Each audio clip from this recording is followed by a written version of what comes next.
Have you ever felt like you're just drowning in meetings? Or on the flip side, have you been to one of those big conferences that totally changed the game for your career? Well, today we're going to break down the entire world of professional gatherings. From those small team huddles to massive conventions, we're going to show you what makes them tick, and more importantly, how you can make them work for you. Oh, come on. We've all been there, right? You're just staring at the clock, wondering how a simple check-in has somehow morphed into this 3-hour epic saga.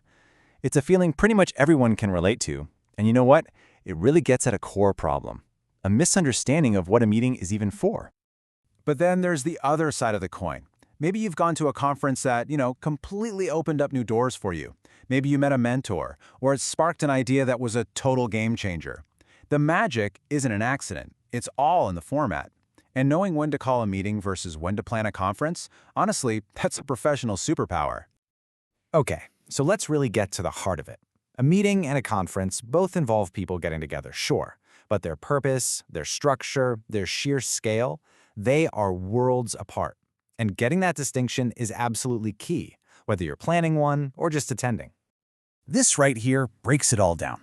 A meeting, that's for doing. It's a tactical huddle to solve a specific problem, make a decision, or get everyone on the same page. It's focused. A conference, though, that's for learning. It's strategic. It's about sharing big ideas, networking, and getting a bird's-eye view of your whole industry. That fundamental difference in purpose, it shapes everything else, from how long it lasts to who's even in the room. All right, so now that we know what we're dealing with, let's talk about how to build one. Every single successful event, I don't care if it's a tiny workshop or a massive trade show, it all starts with a rock-solid plan. This is the blueprint, the architecture behind the entire experience.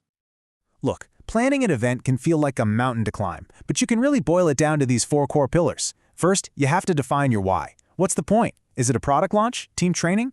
Then, you got to build your budget. This is your reality check. Next, you find your main attractions, the speakers people will pay to see, and the place to put them. And finally, you have to tell people about it. You've got to promote it. Get these 4 things right, and trust me, everything else starts to fall into place. Okay, let's talk about money. A budget is so much more than a spreadsheet full of numbers. It's the financial engine that makes your entire event run. Understanding where the money comes from and where it absolutely has to go is non-negotiable. So where does all that cash come from? Well, as you can see, it's not just about selling tickets. Sponsorships are often the biggest slice of the pie. Think about a big tech company sponsoring a coding conference. They're not just being nice, they're recruiting. Diversifying your income streams with things like merch or special registration fees is what keeps your event financially healthy. And of course, on the other side of that coin are your costs. They basically fall into 2 big buckets. You've got your fixed expenses. These are the costs you're locked into no matter what. Think venue rental or a keynote speaker's fee. They don't change if 10 people show up or 10,000. But then you have your variable expenses, and these are tied directly to how many people walk through the door. We're talking catering per person or how many welcome gifts you have to order. The real art of budgeting is balancing those 2. So you've got your plan, you've got your budget. Now it's time to find a home for your event. And listen, the venue does so much more than just hold people. It sets the entire mood and can honestly make or break the whole experience for your attendees. When you're venue hunting, you've got to keep these 3 things front and center. 1, can people actually get there easily? Is it near public transit? Are there hotels nearby? 2, is it the right size? You want it to feel buzzing and full, but not so crowded people feel like they're packed in a sardine can. And finally, number 3, can you afford it?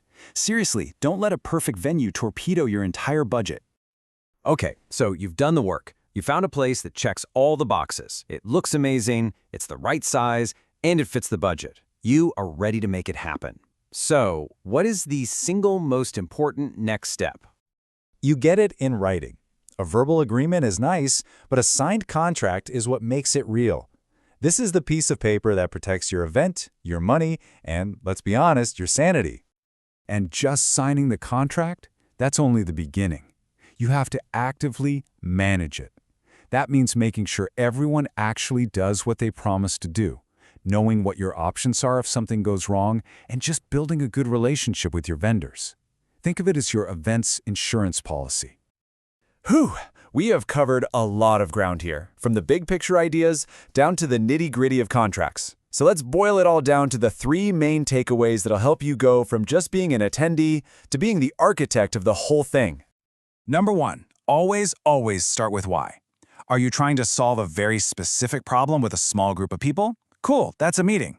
Are you trying to inspire an entire industry over several days? That's a conference. If you nail down your purpose first, every other decision you have to make becomes so much clearer. Second thing, your plan is your map, and your budget is your fuel. You absolutely cannot have one without the other.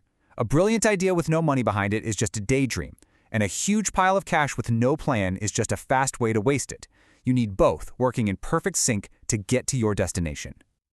And third, your venue and your contract. These are your biggest commitments. They are the foundation of your event. The venue literally sets the stage for the entire experience, and the contract is what protects that foundation from cracking when things go wrong. Get these 2 right, and you are well on your way. You know, this quote just says it all, doesn't it? It doesn't matter if you're planning a meeting for 10 people or a convention for 10,000.